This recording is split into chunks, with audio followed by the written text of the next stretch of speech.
Welcome to the Joint Public Safety and Information Technology and General Services Special Committee. It's Friday, April 20th. I am joined by Council Members Jan Perry, as well as Joe Buscaino, as well as Paul Krikorian. So thank you very much for coming. We're going to go ahead and take item 1 and 2, which are for the joint meeting, and then we'll adjourn that for the special public safety meeting. With that, do we have any speaker cards? No speaker cards so far. Okay, so public comment, we'll officially close public comment on that since there were no speaker cards submitted, and move right into item 1. If we can have the appropriate departments step forward. And if, Mr. Clerk, if you could read into the record the first item, please. Item number 1, motion, Englander Garcetti instructing the Department of General Services to report relative to the April 3rd, 2012 power outage at Mount Lee and its failure to coordinate with the police department and the police department and any other affected departments to report on the impacts of the Mount Lee power outage. Good afternoon. Good afternoon. It's Randy Levin, General Manager of ITA. I wanted to ask if the committee would allow me to make a brief 1-minute statement on the events of Mount Lee. Please. Okay. Mount Lee serves as a communication center for a number of public safety agencies, including both the Metro and Valley LAPD 911 dispatch centers. GSD performs monthly tests of the emergency backup power generators throughout the city, including Mount Lee, on a monthly basis. On April 3rd, the power dropped to Mount Lee during the monthly generator test. The uninterruptible power supply, you may hear us refer to it as UPS, failed. The 911 operators were still able to take calls. The result of the UPS's failing resulted in the LAPD voice radio system to lose power, which then caused radio communications to cease.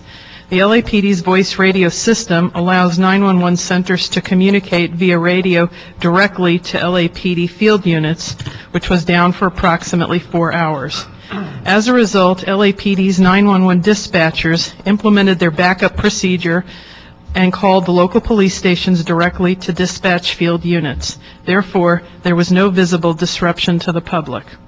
ITA is responsible for maintaining the service contracts for the UPS systems at Mount Lee, which are serviced twice a year.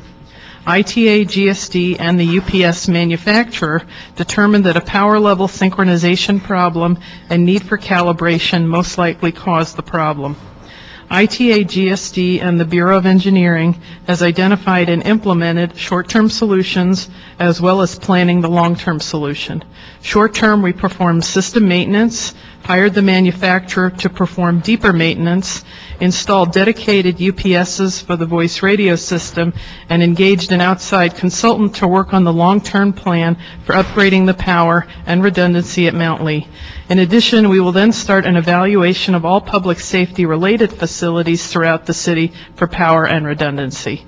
All of this work is being done in conjunction with the LAPD and Fire Department to minimize operational impacts. We take full responsibility for the outage and are working closely with GSD, PD, BOE, and the Mayor's Office to ensure that priority public safety communication service facilities remain fully functional and accessible at all times. We plan to report back progress. Thank you. Great. Thank you. Any other departments have any opening statements as well? Department of General Services, in reference to notification, our process has been over the years, because when it relates to the backup generator testing, we've been doing that for about 15 years. And our process has been to notify the lead agency of that particular facility, and which would coordinate the backup generating testing with the different entities that are included with their equipment. But however, due to this incident, we have modified our process, and we have submitted an annual schedule to LAPD, the Fire Department, ITA, to make sure that everyone knows what's going on when it comes to testing. And we all are working as a team, and we apologize for this issue, and we're working together to make sure this doesn't happen again. Oh, you're good. Okay. Thank you very much. It's my understanding that on this day, on April 4th, This issue is, while you, in your opening statement, said there was no visible disruption to the public, this greatly and severely jeopardized public safety of both the officers, the firefighters, and the public, in which when the duplex system is down and you can only go to a simplex system or simply communicate directly with the watch commanders and the individual stations, it caused significant issues both on the ground and the field. And there were many stories and issues that I've learned from talking to many officers and firefighters as well, that there was a tremendous jeopardy of public safety in regards to this. I think the most concern that I have for the public safety of this issue and what had occurred is the issue that it could have easily been avoided. The fact that the 911 system, which is another motion we'll get to, the dispatch center was already down, our redundant system was down in the San Fernando Valley, and the departments knew full well that it was down, and full well that a regular test probably shouldn't either occur at that time until that other redundant system is back up and it's fail-safe, and or certainly looking at different times of day or notifications. I've also heard, and I wanted to find out, what time of day did this first test occur that shut the system down? I think it was like 8:05 in the morning. In the morning. So if it goes down, instead of testing at 3 a.m., we'll come back to that, or sometime in the middle of the night when there's less calls for service, it tests right at the beginning of a workday. We were lucky. The city of LA was lucky that we didn't have any major events occur, that we didn't have a major disaster, we didn't have a riot, an earthquake, a train accident. Communications being disrupted severely puts a lot of people in jeopardy, and there was a lot done that day. In fact, there was a major fire in my district that day, and the story that I heard from the police officers and the firefighters, as an example, just an example, was that when they showed up to the scene, typically an officer will go through dispatch for interoperability to talk to other agencies and our own internal agencies, the fire department. That couldn't occur because dispatch was down. In the past, firefighters have been and need oftentimes LAPD assistance to close streets, to protect themselves. They've been shot upon while on duty as well, trying to protect structures and lives. And to not have that ability to communicate with officers in the field to protect them or move resources around is a huge risk to them and to others. And what happened that day was they did, in fact, need officers' assistance, and they couldn't communicate with them. So they literally, from what I've heard, ran down the street to go speak with the officers and said, "How are we to speak with you?" And they said, "Well, why don't you write your cell phone number down and we'll call you." And one of the firefighters' response at that location was, "You mean I've got to take off my gloves, I've got to make sure I hear or feel my cell phone and all this equipment and try to communicate with you that way?" I said, "We have no other means." That was only an example. I've heard many other stories of task force being taken off, of officers in the field that had to run wants and warrants on folks that couldn't simply do it through dispatch, officers who when they're on a traffic stop, which is one of the most high-risk daily operations of a police officer, that automatically dispatch re-notifies that officer in the field every 10 minutes to check on their safety, that ability didn't exist, and they had to go back to the watch commanders on landline phones just to check on those officers. And oftentimes the simplex systems are not set up in such a manner that they have full communication like they do with duplex. And so there's a lot of concern that this occurred, and again, could have been avoided. When I spoke to LAPD that day, they told me that they never even received a phone call from GSD, and that they weren't notified directly that it was down for several hours. They obviously figured it out immediately, but were never notified and were never kept up to speed throughout the day on what was going on when the systems would be back in place. And again, I look at this day as a very lucky day, and we were fortunate that we didn't have any major incidents, but we're not in the business of trying to be lucky. The taxpayers have spent millions of dollars in having the latest and greatest and best technology to work on this equipment, to invest in great equipment. That is going to go down once in a while. We are going to have problems, but when we have a redundant system in place, it makes no sense to me. It's not even logical. It defies common sense that we would actually shut down a system to test it when our redundant system was already down.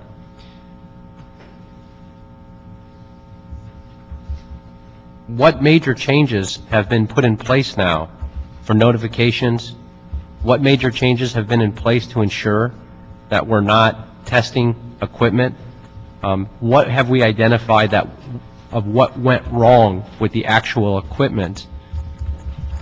And what are we doing to fix that? I'll address the issue with, as it relates to communications. What we have done with consultation with ITA, LAPD, we have identified every one of the contacts they would want us to contact as relate when we get ready to do the testing.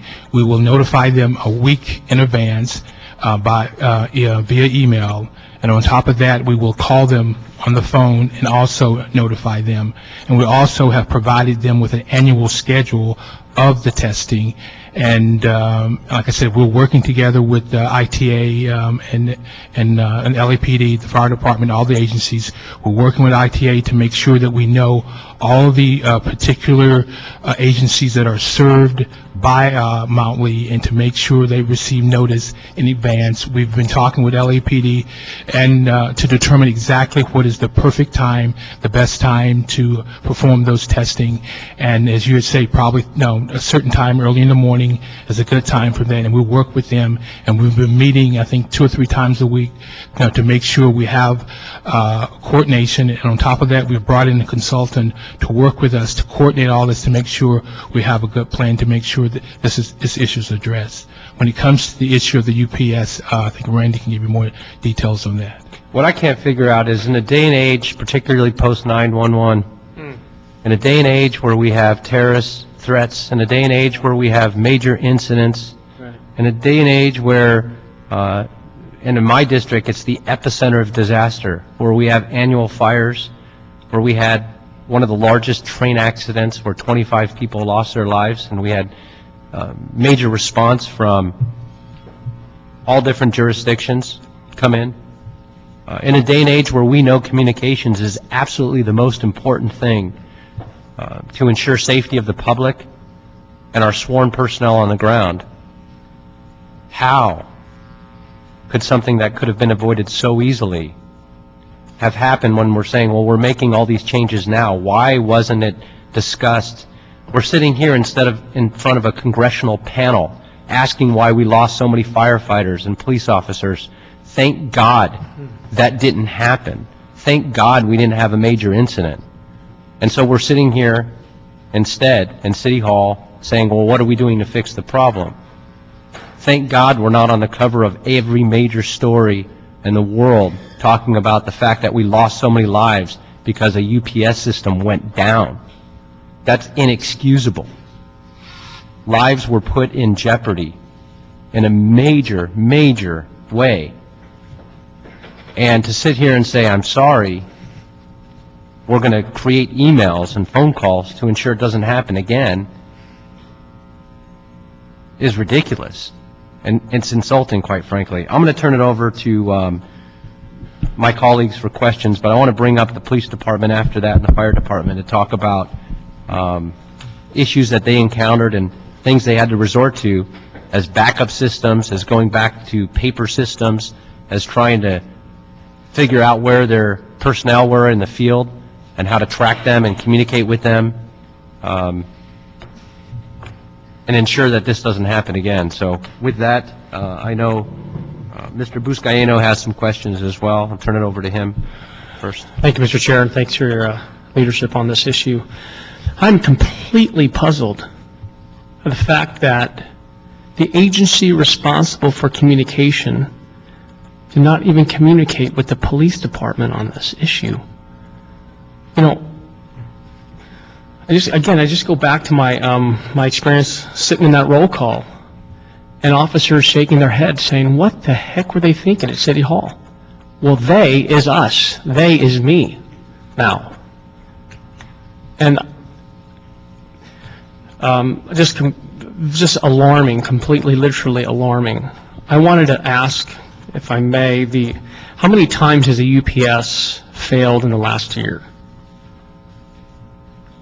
I think, as far as I know right now concerning, this is the first one. I think there was one at the Mount Lee, and I think there was an issue with, I think out at the Valley, and that issue was related to a power outage that was caused by DWP, but that was corrected.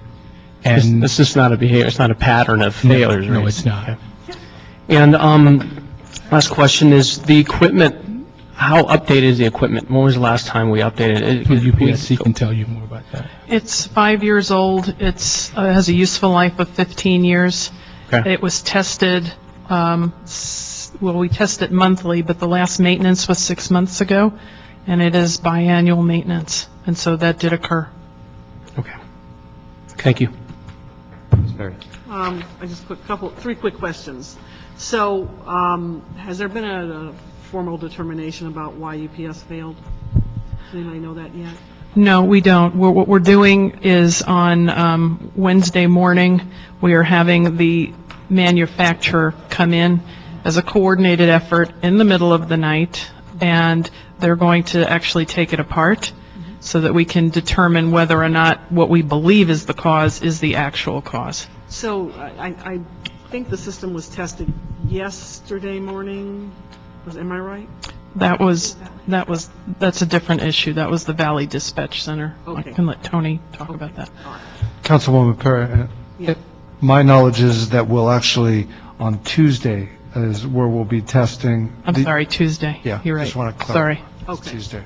Now, and thanks, Mr. Moore, the Bureau of Engineering's been assigned to manage the project to perform the power upgrades. And prior to this occurrence, has Bureau of Engineering been involved? Gary Moore, Bureau of Engineering. No, we have not. It's been the responsibility of General Services Department and Information Technology Agency. And in a memo, letter from the mayor, he asked that we get involved and to assist and work together in this. Okay. Okay. I think I'd like to bring up, if you could stick around, I'm sure we have a lot more questions. If you can, members of the police department as well as the fire department could step up.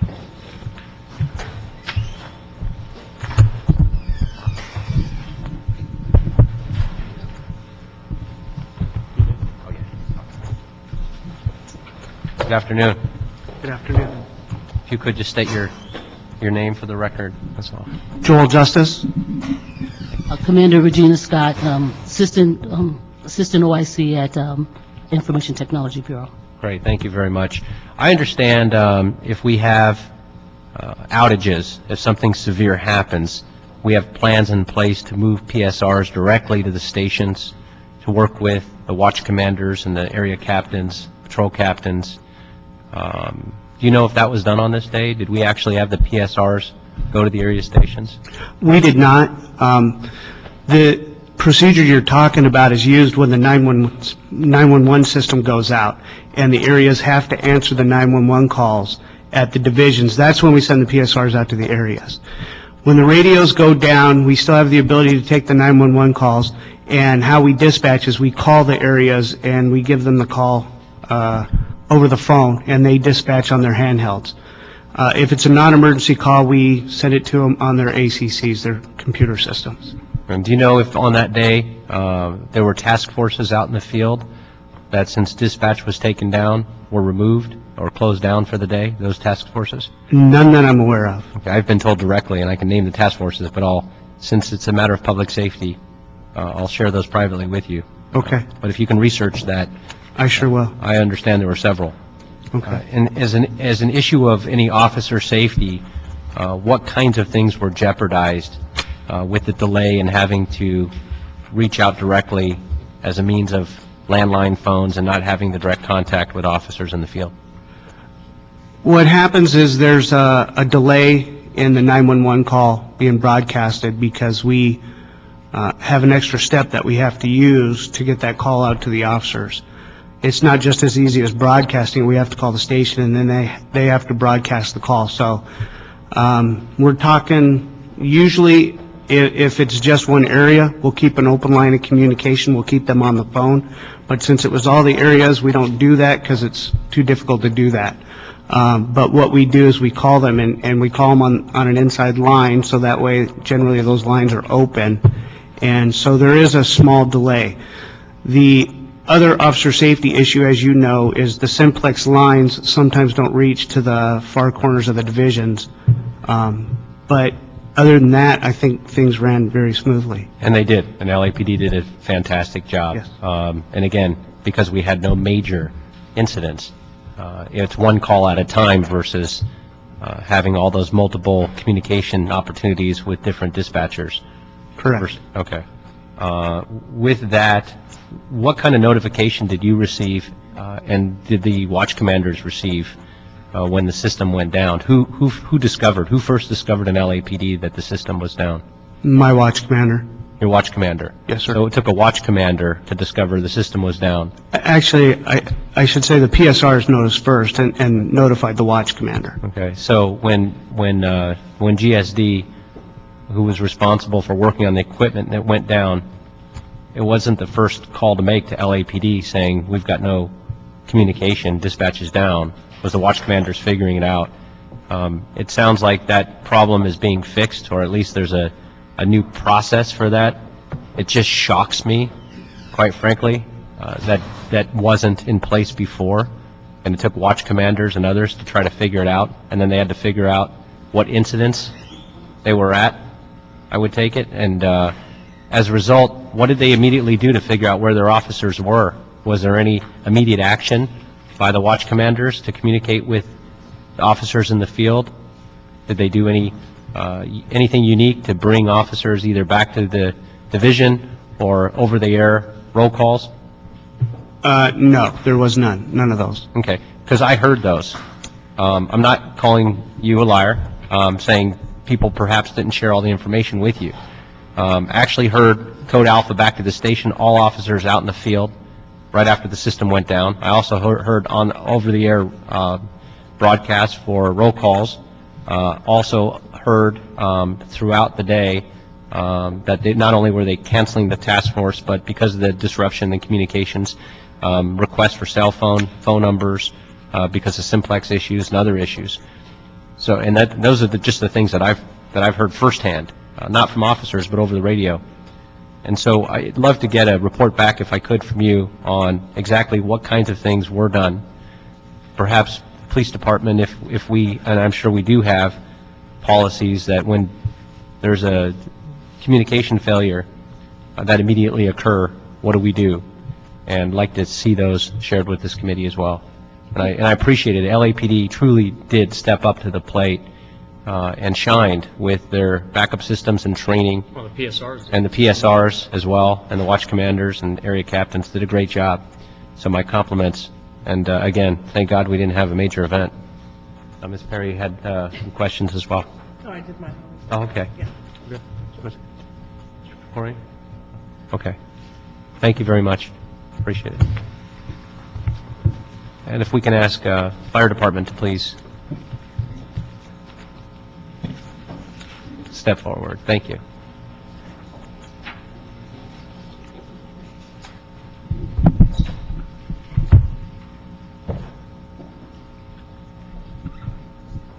Good afternoon.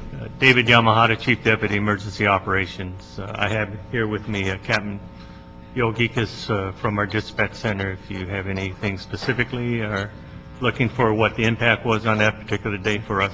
Yes, I'd like to know the impact, and as well as when you were notified and how dispatch works with you, between you, and also between you and LAPD.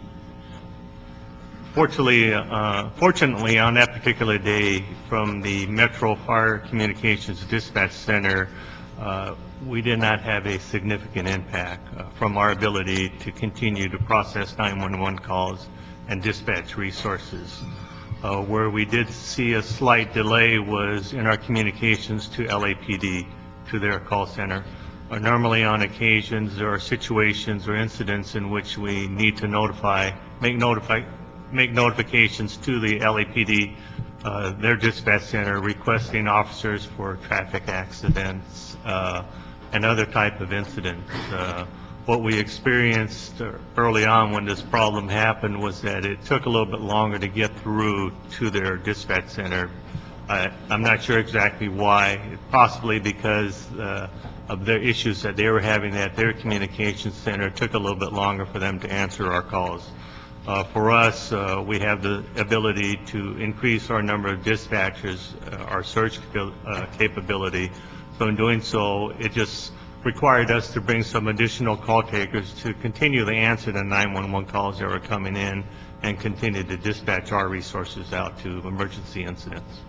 Well, we haven't had any issues in the recent weeks and response time, so we weren't affected, but no, I wish I could joke about this. It's very, very serious. I mean, I go back to hearing the fact that what you just said, that we had delays in communicating with dispatch that can communicate with PD. Had we had a major incident, would this have been affected from your perspective? What we have, the luxury that we have is that we're in close proximity to the LAPD dispatch center.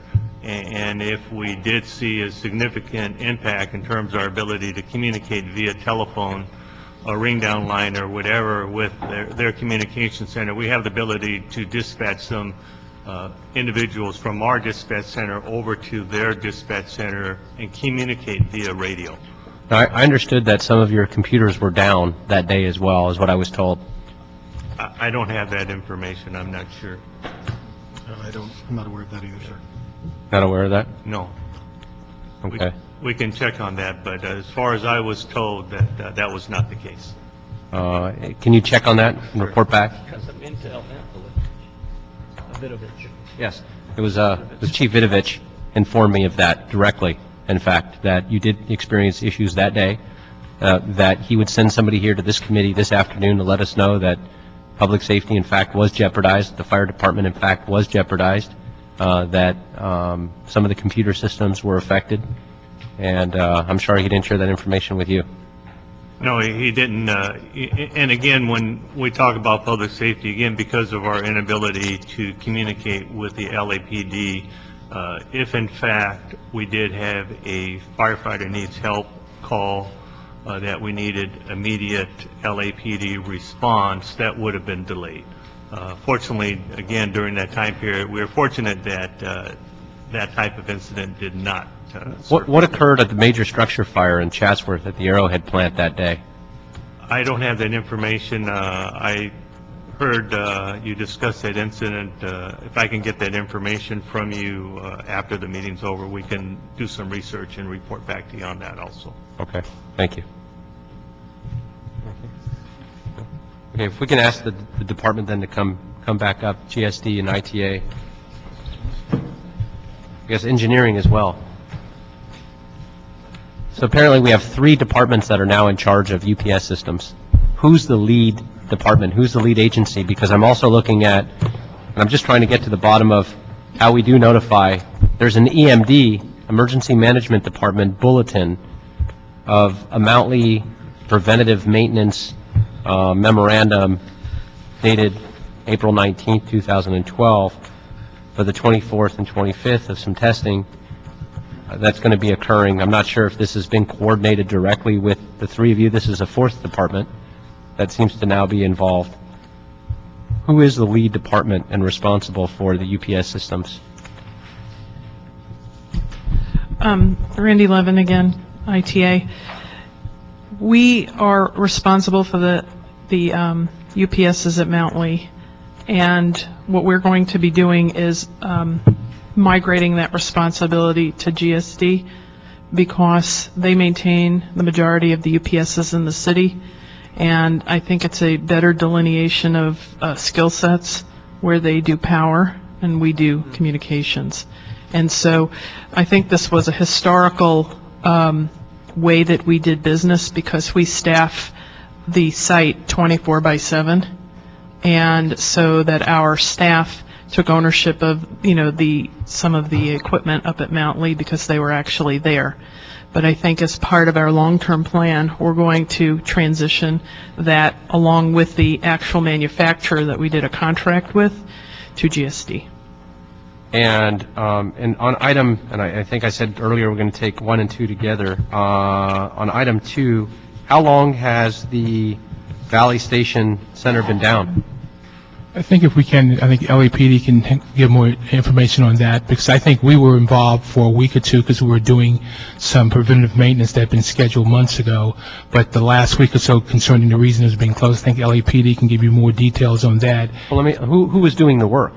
We were doing the work. Well, why don't you give us the details? The details of what we were doing there, in essence, what we were doing high dusting, because when the 911 center's operations is the things you can't do while it's in operation. So we coordinate with LAPD, with ITA, to go in and do work there. And it had been planned to shut that down for a couple of weeks. And we did the work, and we did some preventative maintenance, and that's why I'm asking LAPD to come up, because they decided, I think, to keep it down for additional weeks, some additional testing, and they can give more details exactly when they expect the particular facility to be back online. But you're actually, it's your folks are out of your shop are doing the work down there now. Right now, we're not. Only thing we did, the last thing we did I think it was on Wednesday, was we worked with LAPD. They were doing an not OPS, but a UPS test that LAPD requested. What shut the system down? What day did it shut down? We're talking about at the Valley Station.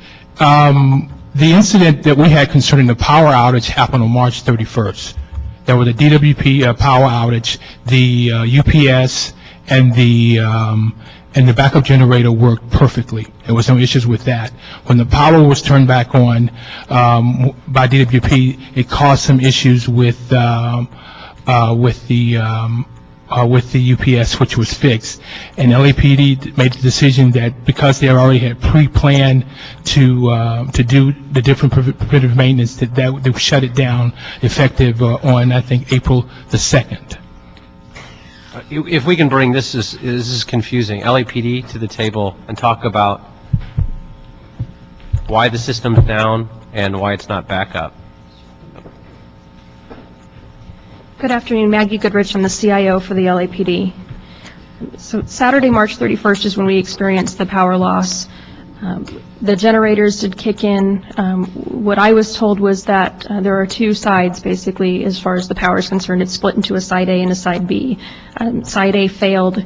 It transferred the power to side B, and the side B panel for the UPS couldn't handle the load and went down. At that time, they did some work to bring the power back up, but in our opinion, it was an unstable situation. We were concerned that there might be a critical failure, and we were concerned for safety of the folks in that building because the power was unstable. So we decided to go ahead and shut the center down, and move everybody downtown to the Metropolitan Dispatch Center.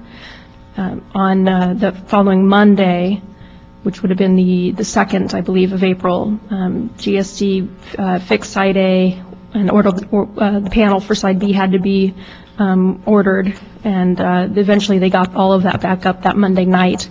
We then used the rest of the week to do some testing. That following week, we had planned to be dark anyways because we had some pre-planned maintenance on the power scheduled. So what was going to be a 1-week outage that following week turned into actually 3 weeks altogether of an outage. The first week for this unexpected power outage, the second week for the planned maintenance. At the end of that second week, we did another power test. we experienced some issues with the planned maintenance. Maintenance still was not performing as it should have, so we stayed down one more week, so a total of 3 weeks, to do some further power testing, do some further repairs. GSD and ITA handled all of that. We did our last test yesterday morning. That went well. Because that went well, we're going to monitor it for the next couple days to be sure, but it appears that everything is back up and stable, and so we're going to open the Valley Dispatch Center again Monday morning. Okay. And so, knowing full well that you experienced the power outages and the problems, and then you had some preventative maintenance or updates to the system that was going on.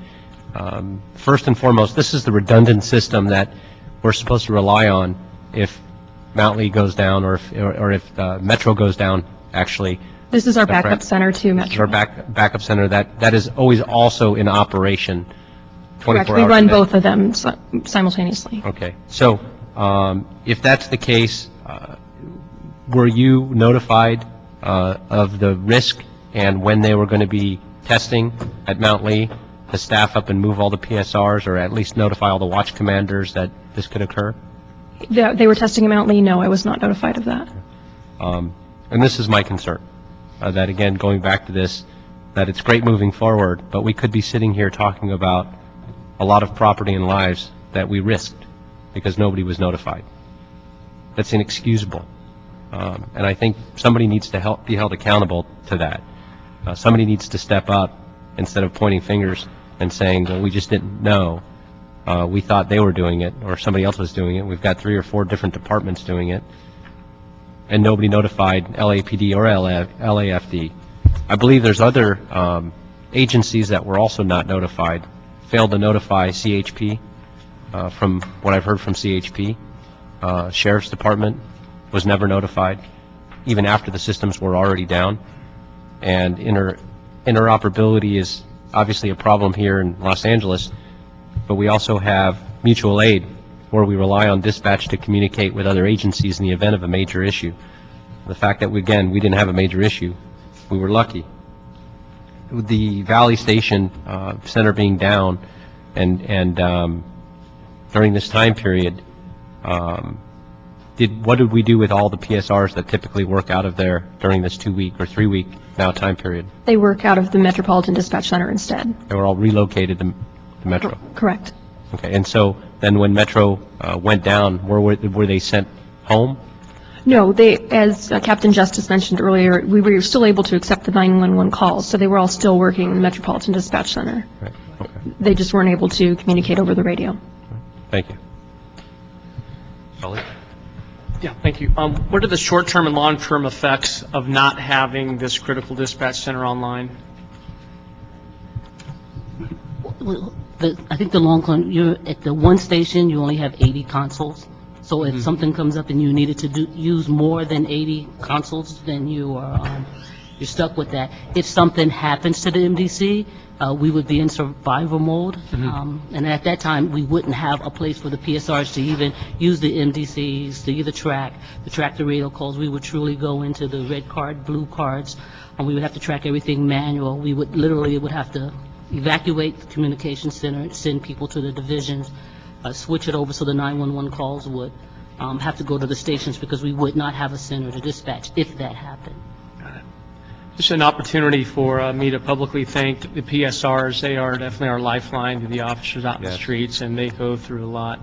So my first opportunity to thank them as a council member for the work that they do each and every day.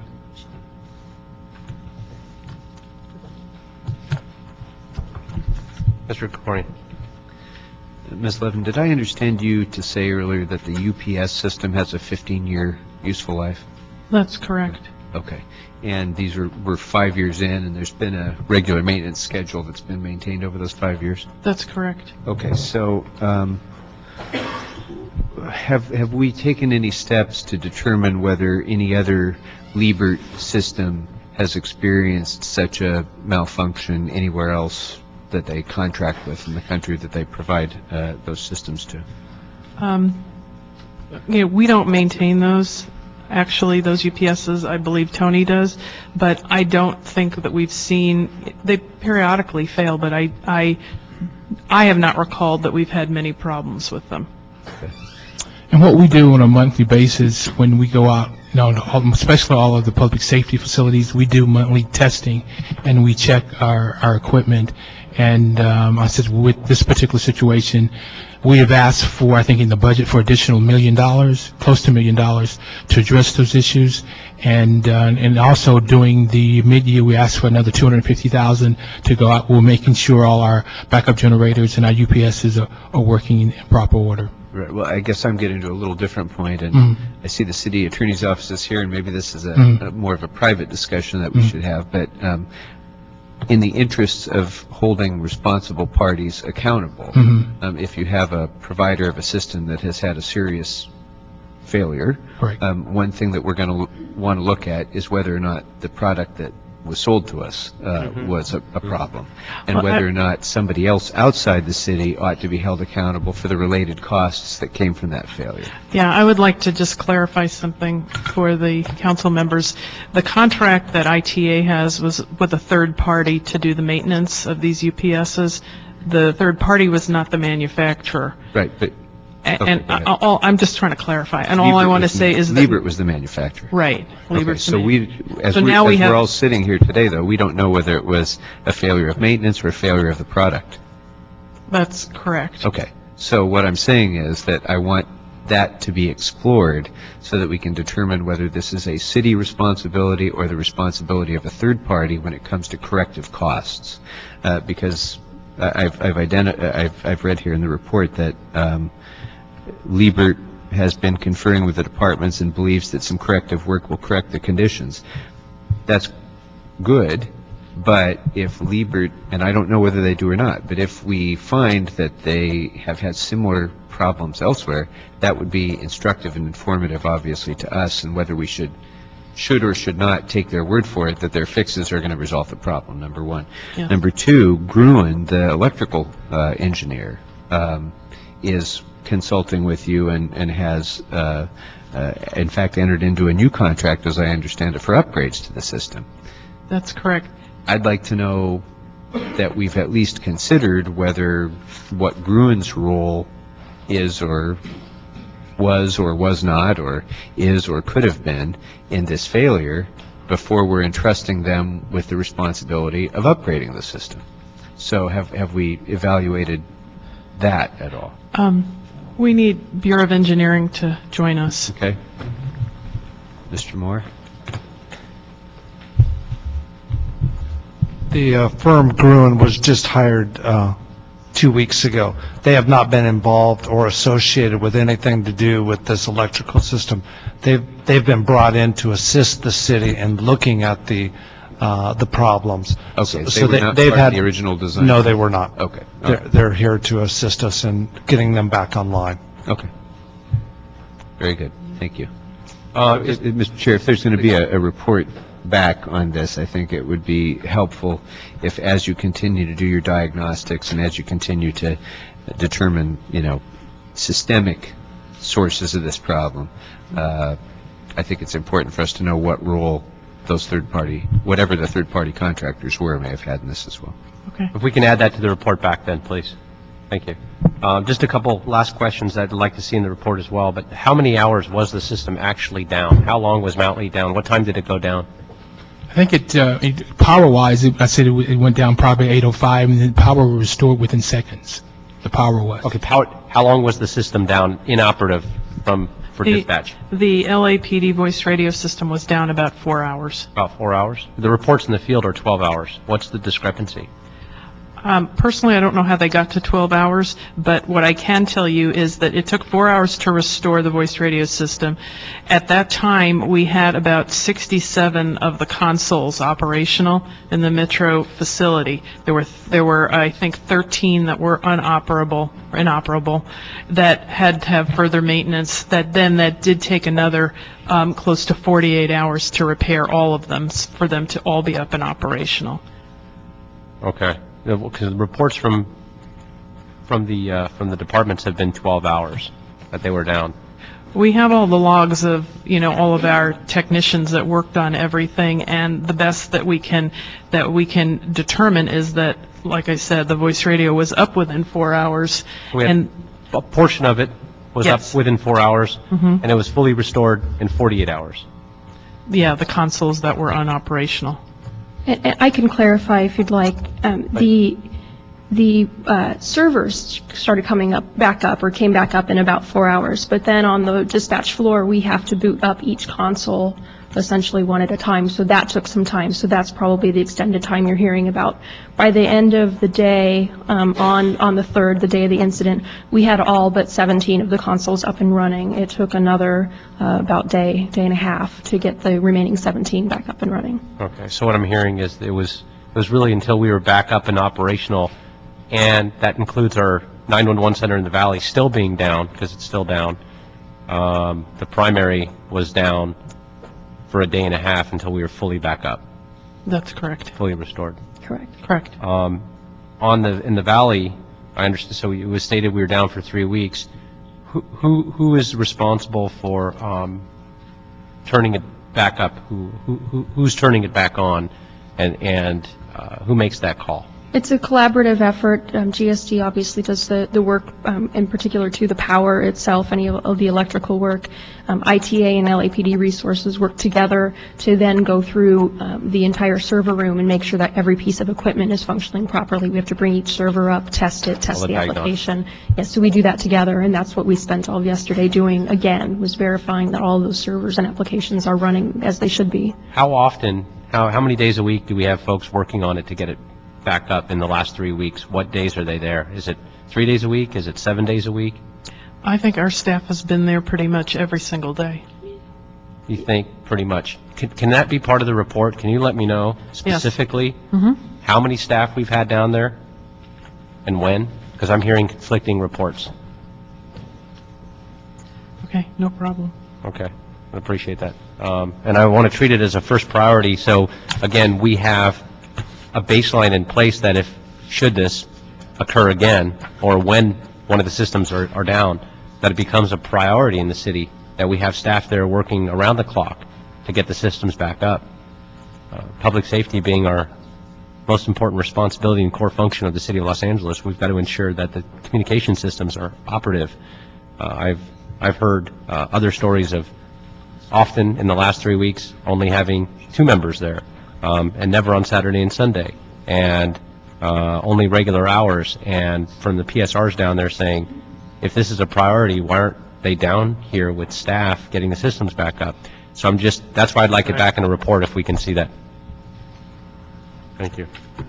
If we can have both of those, the reports come back on both of those items in 30 days to this committee. Okay. If that's reasonable. Yes, Okay, that'd be great. yes. With no other questions from my colleagues, that will adjourn the joint meeting. Oh, I actually have one speaker card. I apologize. Mrs. Schwartz, if you can come forward, please.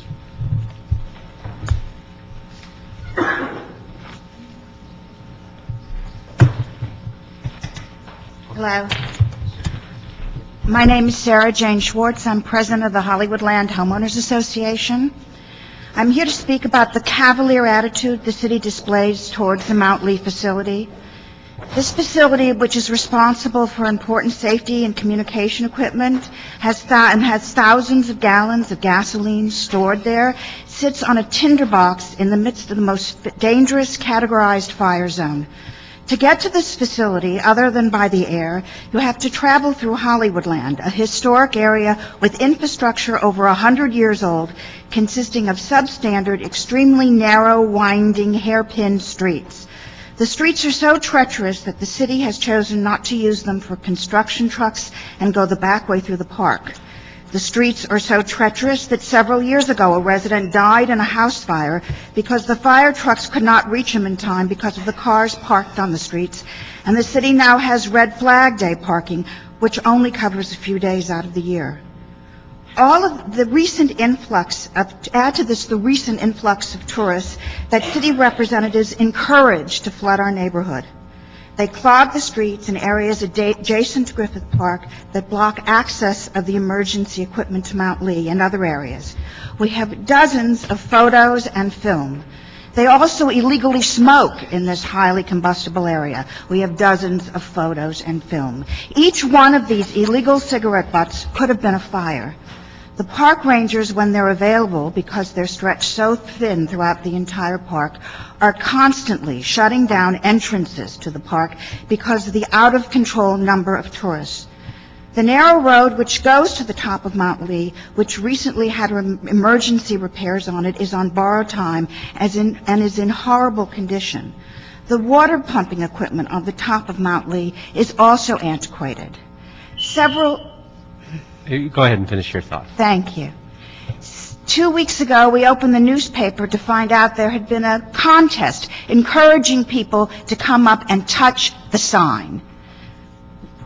You had a condition with an arsonist in the city of Los Angeles several months ago for a weekend, and the world stopped. We live with this condition every day, and we want to know when the city will finally do something to help these conditions. Thank you very much for taking the time to come. I appreciate that. Okay, that will conclude the joint meeting, and we'll go ahead and convene the Public Safety Committee special. Thank you very much. Thank you. Mr. Clerk. Item number 3, CAO report relative to a 2011-12 sobriety program grant award in the amount of $749,920 from the University of California, Berkeley Safe Transportation Research and Education Center for use by the Police Department for the period December 15, 2011 through September 4, 2012. Good morning, Jason Klein, Office of the CAO. Jason.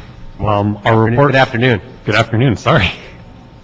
The Los Angeles Police Department is seeking retroactive authority to apply for and accept a $750,000 grant award from the Sobriety Checkpoint Mini Grant Program from the University of California, Berkeley Safe Transportation Research and Education System for the period of December 15, 2011 through September 4, 2012. The purpose of the grant is to allow the department to utilize $700,000 in overtime for sworn and civilian personnel to staff 52 sobriety checkpoints. The purpose of the grant is to reduce DUI-related accidents throughout the city. Great, thank you very much. The grant's great. I don't have any questions particularly about the grant itself. I just have a question about the process and why we're seeking retroactive approval when we also had a letter already dated from the commission, or to the commission, from the mayor on January 31st, 2012. What took so long to get here, and how do we fix this process of constantly approving retroactive grants, particularly since there's no fiscal impact, but if we weren't approved for the grant, or we didn't accept the grant, then there is a fiscal impact, and this is a constant issue. And there's several others in here that are about to come up. So I'm just trying to figure out how we can help you. I would love to see, quite frankly, a process in place where we don't have to bring grants to committee that have no fiscal impact, as long as the programs themselves are monitored, and as long as once the grants stop, the programs don't continue to create a fiscal impact. But we have many situations where we do have ongoing grant opportunities. A lot of these are time sensitive, and we often have to go back and retroactive them. And then it may take a month by the time it leaves a commission to come to committee, then get to council. So what happened with this, and then how do we fix it moving forward? Do you have any ideas to save you from coming in here on a Friday afternoon as well to try to figure out how to accept free money, if you will, that isn't taxpayer money to continue terrific programs? Maggie Goodrich, CIO for the LAPD. You are absolutely correct, council member. It's a process where we're here each time seeking retroactive approval, and that is the city process. And quite honestly, this grant, though it appears to have taken quite a long time in the city process, is actually pretty quick compared to some of the others. We awarded it in December to commission, in January to CAO, in February, and now in council. It is a lengthy process. one of the suggestions that had been made previously and that I would like to see happen is that, especially on those where there is going to be no fiscal impact, if council approval is still required, what I would like to see is when we apply for the grant, we come and seek permission at that time to accept any award that we might receive. Done. Do it ahead How do of we do time. that? exactly. You got a Make it second? happen. So, how do we do that? How can we change that process? Right. Will it require a motion and Make it happen. change in the administrative code? You know, I'm not sure. I'd have to work with the CAO, I think, and probably maybe CLA and city attorney to figure that out. But I believe that Brilliant. I don't think there's anything in the administrative code that says we have to wait. I think it's more of a business process. So It's I don't just think because we've always done it that way. correct. The first time our office sees it is after the department has applied for it and received a grant award from a grantor, at which point then we have to start to do our So analysis. we can essentially have a list of all the grants you're applying for, and we can pretty much bring them to committee and say, yes, apply for them, and if you get them, take them and run with the program. And we would What probably your have thoughts? already applied for them because some of these grants are very quick turnaround. Sure. They publish the opportunity and it's Or due in a we've few just weeks. applied for it, whatever But the we case could may come be, it's not to- after the fact. Correct. We could come to you each month with a list of here's what we applied for this month and seek permission to accept any award we might receive as a result of those applications. Moving forward, if I have a way or an opportunity, and Richard T. Fink, he's the institutional knowledge of the city here, can probably fill me in on this as well. If you could tell me that if this committee can set an example, because what I've just heard is, I'm saying it's brilliant, it's common sense, it's practical, it's smart, and I'm shocked we haven't done this before, so thank you very much. That's a breath of fresh air. Let's do that in this committee if we can, unless we need to change something and go through another bureaucratic process just to change a process. Let's move forward. If you want to start submitting them, I will certainly be happy as the chairman of the Public Safety Committee, take all grants first when you're applying or you have applied, rather than waiting to see and retroactively approving to accept them, unless Mr. Tiefing has something other. Would you rather see it that way as the executive director of the committee? Okay. It works well for us at the commission also. Terrific. If that works for you, Let's try. then what we'll do is all of the grants we've applied for so far this year, we'll put those together and start submitting them now to seek approval. Fantastic. That'd be great. And we can have one special grants committee meeting. Yes. And just go through them all and talk about it and then move on. Great. And that way, we're also not rushed for special committee meetings to accept grants, and then there's other time issues. So, brilliant. That would be being the great. case, moving forward, we'll do that. Thank you very much. I have a question, Mr. Chair. Anyone here on the TCS? I had a question on sobriety checkpoints. If you can come forward, please. Basically, just quickly on the, just identify yourselves, please. Thanks, LT. Lieutenant Ron Katona from TCS and Officer Don Inman from TCS. Thanks for being here. How do you determine the deployment of these sobriety checkpoints on where they're at? Well, this particular grant, we've divided up the details. I believe there's 52 details. 52, right. And we've divided them up, 13 details per traffic division. And we basically leave it up to the traffic division's commanding officer to determine where they are needed in their geographic bureau. They basically do what we do on when we conduct our checkpoints at EOD, is they conduct an analysis of the DUI statistics in their bureau. Okay. And is it my understanding, I see this and reading in the newspapers, that they have to publicize these checkpoints and put it in the local newspapers? Well, there's case law that we follow. It's called Ingersoll versus Palmer, and that's one of the issues that's mentioned in that, and we always do. And so it's case law. We can't get what is well, we can't get out of the way. It's telling these drunk drivers where to avoid, and so they can get hammered somewhere else. One of the primary reasons to conduct a DUI checkpoint is to get the word out to the public about drinking and driving, and as such, we send out these press releases all the time. Is that right? And I got to tell you, just based on our personal experience, that I don't believe that us telling anybody where these checkpoints are, has any impact at all on the number of DUI arrests we make. We probably make the most DUI arrests in the state at DUI checkpoints with our... So since these DUIs, since they were already publicized, and yet these drunk drivers are driving right through them, and they were actually in their local paper, there's an app they can download, I believe. So do we arrest them for being an idiot, too? I guess no, I can't do that. All right, anyway, sorry. Thank you so much, Shelby. Okay, Thanks. all right. Thank you very much, gentlemen. Another reason, by the way, for bringing all the grants forward at one time is to not bring officers and firefighters and sworn personnel and other department personnel to every single committee meeting week after week after week. So thanks again for coming in your time. I appreciate that. That being the case, I believe we have several other grants that I had the same questions on. Items 5, item 6. Were there others, Mr. Clark? I believe those are the only two. 4. And item 4. So we'll go ahead and, if we could, move those forward with the recommendation of the chair as well. Second, yes. Okay. Very good.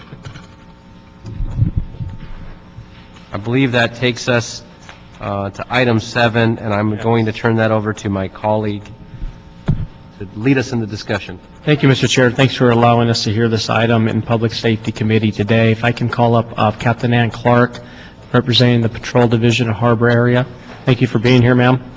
Mr. Chair, recently, this is the issue of bombing has been a big issue in my community in the San Pedro area. We had 2 teenagers who recently suffered fatal injuries while engaging in dangerous skateboarding activity, one in November, one in January. And I'll be clear, I'm not here to prohibit skateboarding. I'm just here to prohibit reckless skateboarding. And as I often said, I would rather have these kids skateboarding and engage in positive activity than breaking into cars and involved in criminal activity. But what these kids are doing, especially not only in San Pedro, but other parts of the city, including the Hollywood Hills and Bunker Hill, is referred to as bombing. It's going incredibly fast down a very steep hills, oftentimes over 40 miles an hour. Many times they don't wear helmets, protective equipment. They weave in and out of traffic, a complete disregard to traffic, and frankly, pretty reckless. And this is not your typical skateboarding activity. I was approached by many members, Mr. Chair, in my area, in my community, including the OIC of Harbor's Community Relations Office, Sergeant Catherine Plows from Harbor Division, do something about this, including the senior lead officers who I once worked with. Our existing city codes are not equipped to deal with this kind of activity, and as they need our help to address this problem. We've also heard from neighborhood council members, from neighborhood watch members, as well as business watch members. And Captain Clark, what are the pertinent code sections that could apply to this activity? How can they be improved to better enforce against reckless skateboarding activity? The current codes that we utilize to cite are 21-212A, and that's under 18 skateboarding without a helmet, and 21-956A of the vehicle code, pedestrian in the roadway. Regarding the first section, we've cited over 60 juveniles during the months of February and March for not wearing helmets. And our position is that the people not wearing helmets are not only juveniles, but they're people 18 and over who are skateboarding in this reckless manner. Right. And the last thing a driver wants to do is obviously hit a skateboarder who's riding recklessly in the streets. Correct. What I want to add, if I can, Mr. Chair, in addition to specify this motion, I'd like to request the city attorney to look at and include additional provisions, such as requiring people riding skateboards need to remain on the right half of the street, and yield to vehicles approaching from the rear, requiring that skateboarders to stop at stop signs, yield to traffic, yield to pedestrians, as well as yielding to vehicles at uncontrolled intersections. Also, I'd like to ask the city attorney that we should look at prohibiting skateboarding at excessive speeds, recommending no more than 25 miles an hour, if we may. So with that, is anyone from the city attorney here? I saw a city attorney in the back. I can smell him. There he is. Just that's true. what would on this issue, on this item, What would be the penalty under the proposed ordinance? Most I likely. apologize, I was distracted and I don't know what item you're on. I apologize. This is the bombing item of skateboarders. Oh, yes. Yes. Well, and the question Excessive is? speeds. And what would be the penalty under this proposed ordinance? Most likely an infraction. I just want to. It can be either an infraction or a misdemeanor. Or misdemeanor. We can write it both ways, either as a wobbler, or we can make it just an infraction to begin with. Okay. We can write it either way. Just a whopper. Be a wobbler. You can go either way. Okay. We'll leave that You up to could, discretion. some of the ordinances are written so that the first offense, sometimes the first and second offense are infractions, and then the third offense or the second and third offense will be misdemeanors from there on. Okay. So a first offense could be made an infraction, and any subsequent offense a misdemeanor. Again, it's Would this it's the also- policy of the council. Would this also include a skateboarder holding on to the back of the vehicle? We can have language that would indicate that, because we're finding that occurring as well, buses and cars. Any vehicle, okay. Okay, so it'll be, and then Being of a different generation, I didn't even know what bombing was until I heard about this. So we'll get you, we can- Pete, we'll get you out We'll there. work with you to write it. But are there any other municipalities that have any similar ordinances? I have that no we're idea. aware You of? familiar with it? No. Okay, so this will Don't be, know. Well, we can check with the League of California Cities. They have a bank of municipal ordinances, and we can see if they have any samples of something. well, let's like take a that. look when you draft it, if you would. Sure. We'll go ahead, the instruction from the chair then will be to do that, to add those recommendations and look at other cities. There may be some additional best practices that they're doing, and Officer, I'd like to thank you for your time and bringing this to our attention and working with us on this as well and coming down here today. Thank you. Mr. Buscaino, I look very forward to bringing this to council. I have full faith that we're going to fill council chambers with a lot of folks who are very concerned about this. Right. But there are people that have lost their lives, that have lost loved ones, children, from this reckless behavior. And to not have the tools or to not have the ability to prevent, to stop it, to enforce it, is a shame. So I think it'll be a great thing for the city to set this precedent, and hopefully other cities will follow as well if there's no other existing ordinance. So with that, I believe that concludes, there's no other public comment. No other public comment. And that'll conclude the public safety special meeting.